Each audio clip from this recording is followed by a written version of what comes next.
Welcome, everybody. I'm Nika. We are going to be talking about diagnosis stories and the will and desire to keep going and what moves us. As you know, this podcast is F Illness. It's all about what you do despite your illness to keep going because you have a choice. And that's really what it is at the end of the day.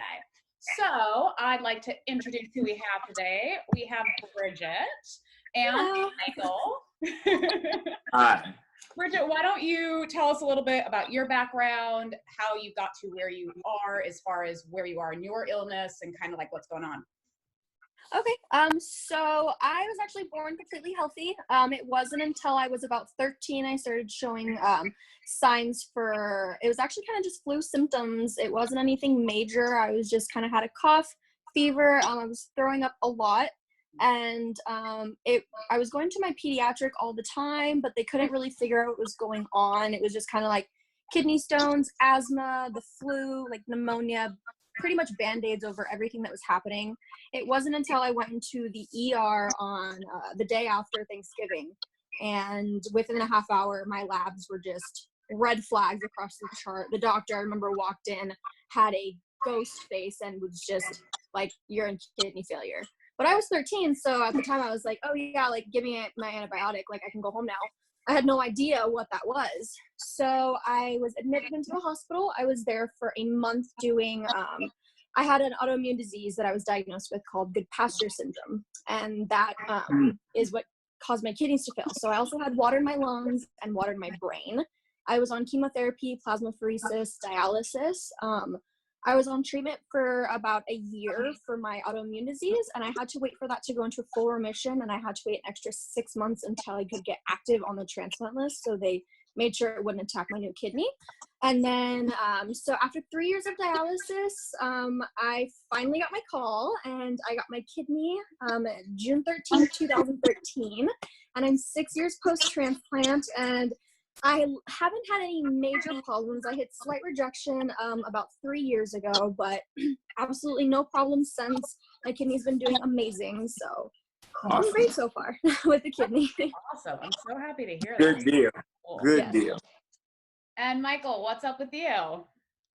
Well, mine, first sign, like Bridget, grew up healthy, been an athlete my whole life.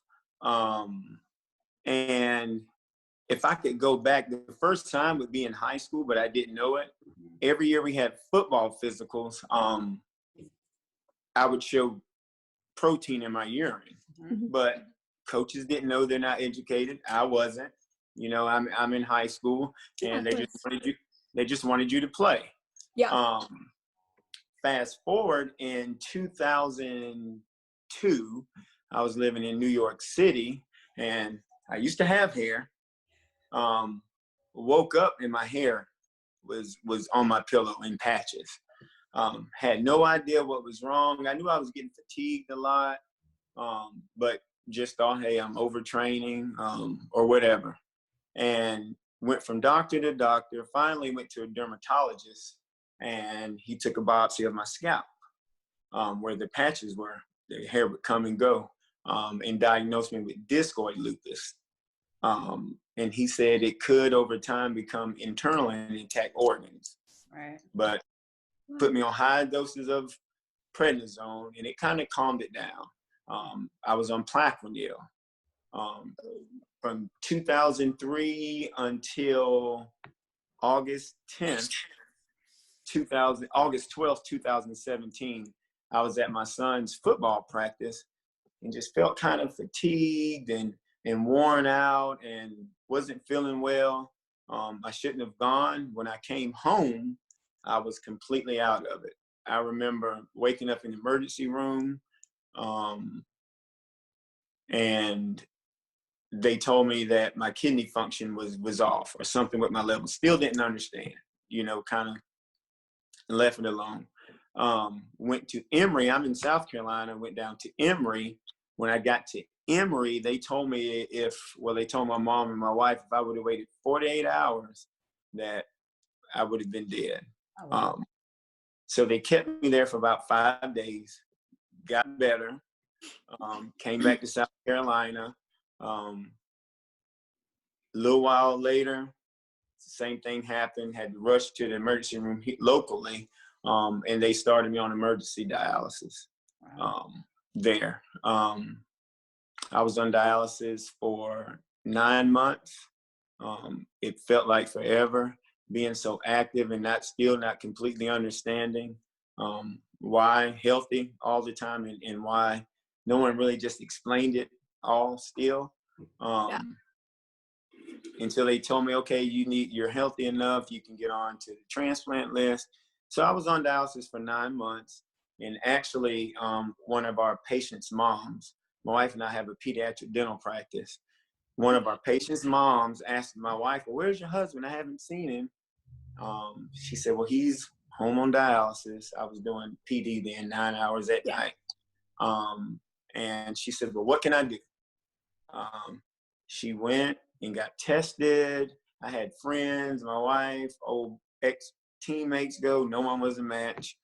I have no brothers and sisters, so mother's too old.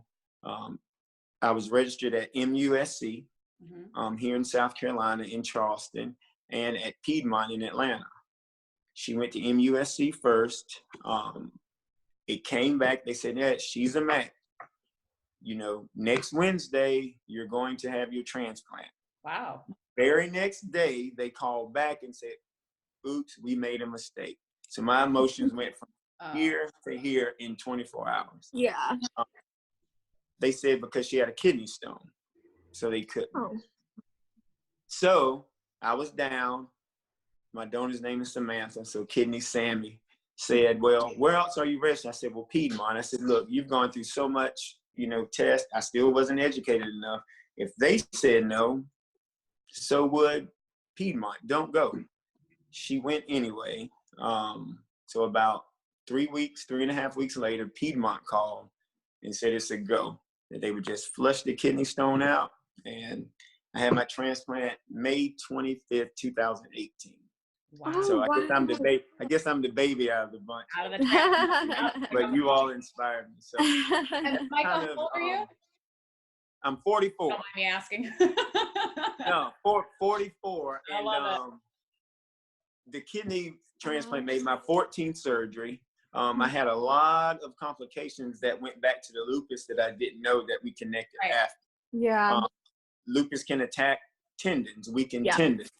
So I've ruptured both quad tendons. So they had to reattach all 4 of my quads again, both tricep tendons, and fell asleep driving because of the weakness, and I fractured. I have a fusion of C2, broke my neck. So, but I'm still here. Still here. Still here. And Bridget, how old are you? I'm 23. And you had your transplant at what age? I was 16. Wow. That's amazing. Yeah. So we've all talked a little bit, and the short version of my story is I was born with small kidneys. I have several birth defects, a few different things, and one of them was small kidneys, and they kind of paid attention to it. And then when I was 7, I had a UTI and a bladder infection and all of that. And then when they thought the bladder infection was gone, they were like, hey, good news. It seems like your kidneys are now the appropriate size for your age, so no worries. So nobody paid attention to it after that. And then when I was 14, I was having a routine physical, and they found protein in my urine. And someone's like, did I ever tell you have kidney problems? I'm like, wait, what? This whole time, we were like, oh, things are fine. We didn't have to worry about it. Nope, it was still there. And so I saw a pediatric nephrologist, and they're like, yeah, you have, limited kidney function and all that. We're going to track it, but just be prepared that eventually they're going to fail. Because at that time, I was 14, 15. Yeah. One kidney is the size of a small 7-year-old child's kidney. The other was the size of a small 12-year-old child's kidney. So obviously, as you get older and bigger, you're going to need, right. And you're going to build scar tissue. Of course. And so I moved to California when I was 18. I was like, well, I'm still going to live my life. I'll find it. Heck yeah. I'm not letting it stop me, whatever. And then when I was 19, 20, it started failing.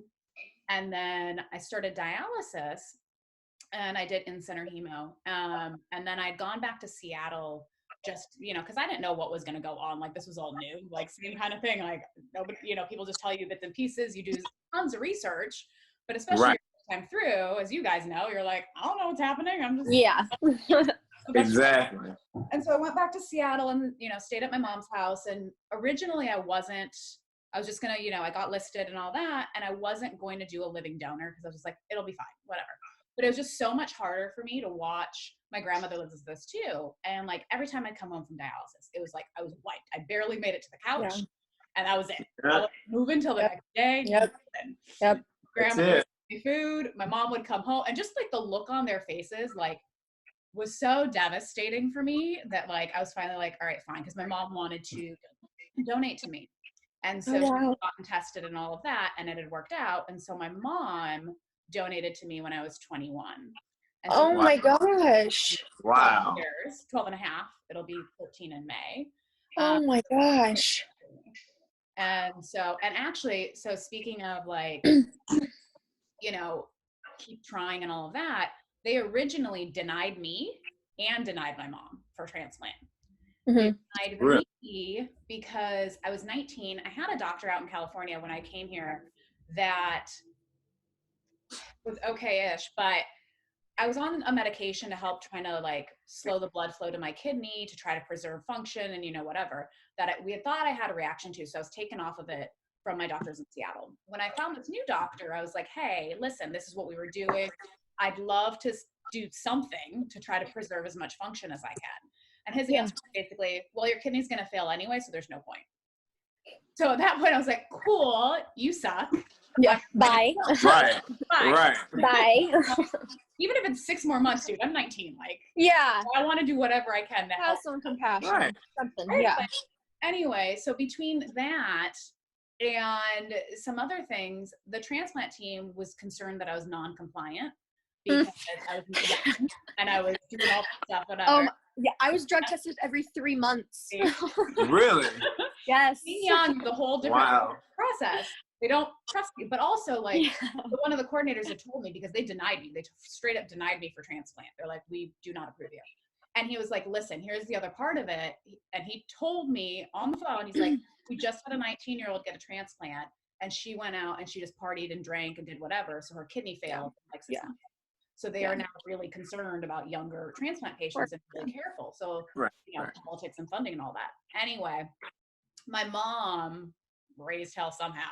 I don't know what she did. I don't even remember, but she got them to agree that if I saw a psychiatrist or psychologist, my nephrologist, and someone else for 3 months and did whatever they said, and they all wrote a letter saying I was compliant, then they would transplant. So I had to like shut my mouth for 3 months and just say whatever. And then like, as far as my mom, they had denied her because her kidney was small and because she had cysts on her kidney. But she got them to reconsider and they're like, well, listen, you're small too, just don't become heavy and like, we'll do it. So it's like, it's that same thing that's like so interesting to hear, like Michael, what you were talking about, you know, Kidney Sammy and all of that. It's like, you don't know until you start like having to keep trying, right? You can't just take the first no or the first detour. Bridget, you've experienced that a lot. Yeah. Sorry. But I was lucky because when it came to my transplant, I mean, I didn't get a living donor. I got a deceased donor, but my calls, I waited, it was 3 years, but I was lucky because once I was activated, it wasn't until it was my fourth call, but it wasn't, you know, much, but that was my original call or my fourth call was the one that I got was my kidney. My 3 other ones, it was problems on problems, but yeah, it's still, you know, it was worries. They were still worried and it was still all day long. I remember like when they called me, it was like 7 a.m. and we were like, oh yeah, like we have the kidney, like it's ready for you. But they were like, yeah, you can literally be in the OR and they will say no, like you won't, you know, you won't be able to get the kidney. And I was like, no, like I'm going to get this, like whether I put this in myself or not. So it's like, this is happening. We packed our bags at 8 a.m. and they called us at 10 p.m. We were literally like, my mom and I, we were just, it was it was so funny because there wasn't an ounce of like worriness, and I'm sure you guys obviously can relate. It was, you know, there was no like, oh my gosh, like, it was like, no, my life is on that other side and I'm ready to jump.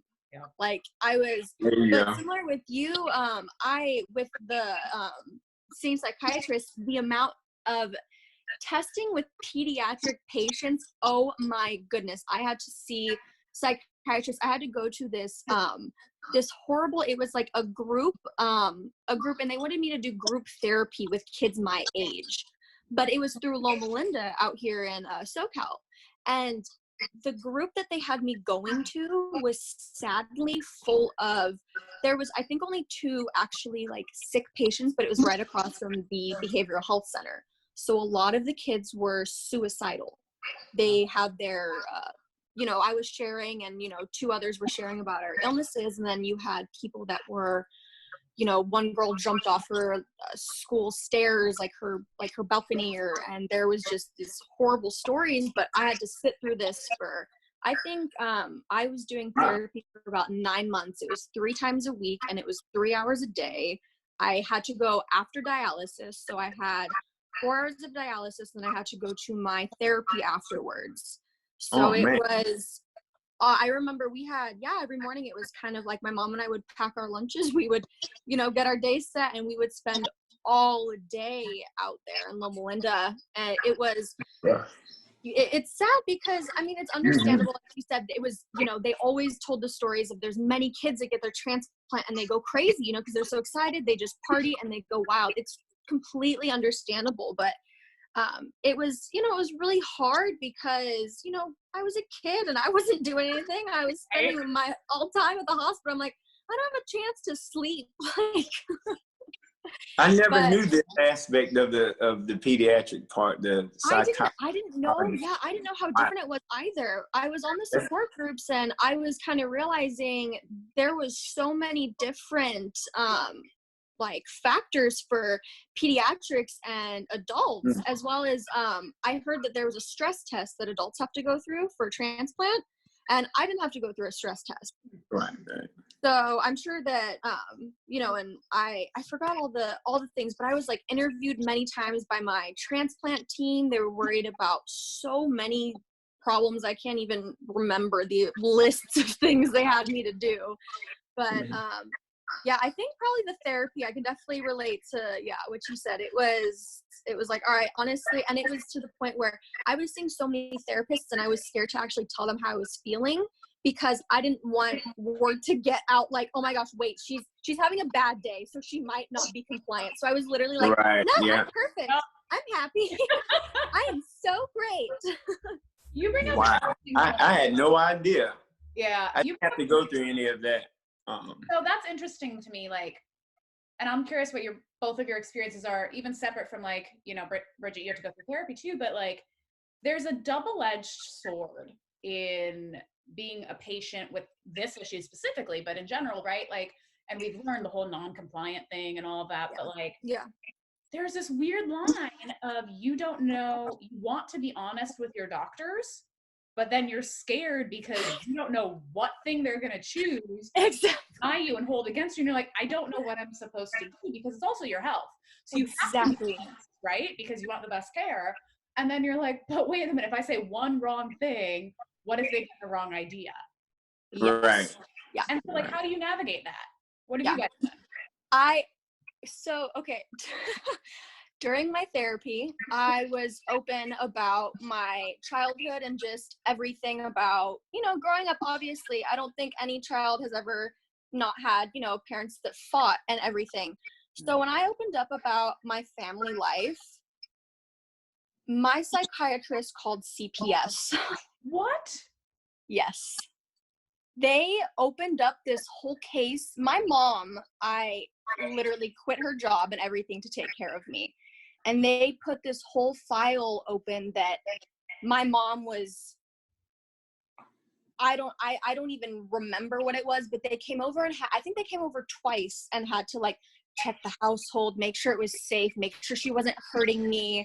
It was insane. Yeah. So I Wow. think it was, I couldn't even open up to my psychiatrist. I couldn't open up. And it was crazy too, because, you know, I had my nephrologist and all my several other specialists that were following me. Saw my mom bringing in all my appointments and everything. But it was crazy because this psychiatrist that we were seeing, she would break down in all of our meetings. She would start crying in all of our meetings. And I would explain that to my mom. And she's like, that's not normal for a psychiatrist. They're not supposed to cry like while you're talking to them. So it was a very unhealthy, not good. I think this lady was, obviously something was not right there, but she definitely, it skewed my whole, you know, idea of going and getting, you know, therapy or anything, because that whole process was insane. It was, you know, and being around the group and trying to, you know, go to therapy for positivity. But like I said, you're with people that are committing, you know, suicide, and that's hard to hear. And then I have my therapist like, oh wait, I need to call CPS on your mom. Like, so it was those whole 3 years of getting my ready and everything was so intense. I honestly can barely really remember much of it because it was very traumatic. I mean, I think, you know, we can all say it was, you know, not easy to go through something like that, you know, starting over and kind of accepting, I think. And, you know, Michael, like you said, I wasn't like, you know, I wasn't a major athlete, but I played soccer for 8 years. And it was funny because when I was, it was my first month of high school when I got sick, and I was trying out for the soccer team.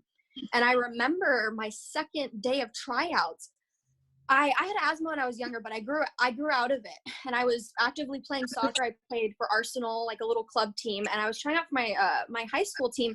And I remember on the second day, I literally felt like I was gonna pass out. I was like, I can usually catch my breath. Like, this has never happened before.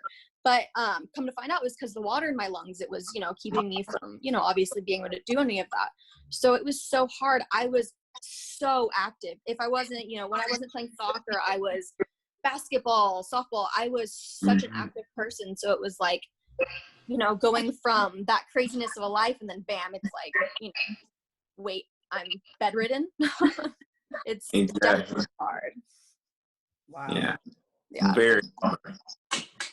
Yeah, I experienced that too, not being able to be active, and with my 3 kids to see me, you know. So I tried to pretend or even fake, you know. Well, I'm going to work out, you know, and you can't, you know, after dialysis, you don't have anything left. No. And just the mental aspect, thinking, you know, when I was, let's see, in 2017, my daughter was 3, you know, so I'm thinking like, man, if I don't get a kidney, will I ever be able to see her go to prom? Or, you know, my 2 sons, they're 10, 6, and 4 now. Would I be able to see them graduate? Would I be able to see them play their sports? Because they are so active. Yeah. You know, and just now being able to, and I'm being so much involved with, I'm coaching my 10-year-old's team, and my 6-year-old, I see him as much as I can play. And it was just tough to see, like when they would come in, and my 3-year-old at the time, my daughter Miranda, she didn't know, and she was like, "Well, Daddy, why don't you just take my kidney?" You know, oh, and you know, just to try to still put on, you know, I'm okay, you know, face all the time, and not really show them what's really going on was tough. But you know, I reached out to you, and I saw she was 12 years, and I was like, whoa, you know, I may have been maybe right at a year then or so. And still, you know, I was so self-conscious because I was always I always trained, always. And, you know, once you go through dialysis, and get with kidney disease, your whole body just transforms. And I was so self-conscious. And I saw you, and she was working out and training. I was like, wow. And I remember even asking, what's wrong with me? Can you tell me what I need to work on? You know, and that's how we met. And because it plays with you mentally too. People just, think, well, oh, you get a kidney, you'll be okay. But all of the mental aspects that come along with it, they don't get. People don't understand that, it's a battle within yourself, because you want to so much be back to where you were or even better. And they don't understand that all the, well, y'all, you can go work out now. No, I can't. Not, right now it takes, time. So once they gave me the okay, I think this morning, I can see, made 275 straight days. I have not missed my workout with at least 30 minutes. Oh my gosh. Yeah, because I don't, in the back of my mind, nope, it's not going to happen to me again. Yep. If I'm able to do 30 minutes, then I'm healthy. Exactly. Exactly. So I 4:13 every morning. The 13. It's funny. It was my number playing ball. And both of my sons, they're 4 years apart, were born on the 13th. Oh, wow. And now they wear 13. So at 4:13 every morning. Oh my gosh, I love this. June 13th, 2013. Yeah, 13. That's so awesome. This is like so a perfect spot. I want us to take a pause. We're going to come back and we're going to end our first episode right here. This is the perfect pause. And when we come back, what I would like to do is, you brought up the perfect point, the mental aspect, how it messes with you, how it changes everything. So when we come back, I would love to start up with, what have you guys done to beat that and to keep going? Yeah. So I wanted to thank you both so much for joining me here, and I look forward to our next conversation. Me too. Thank you so much. Thank you.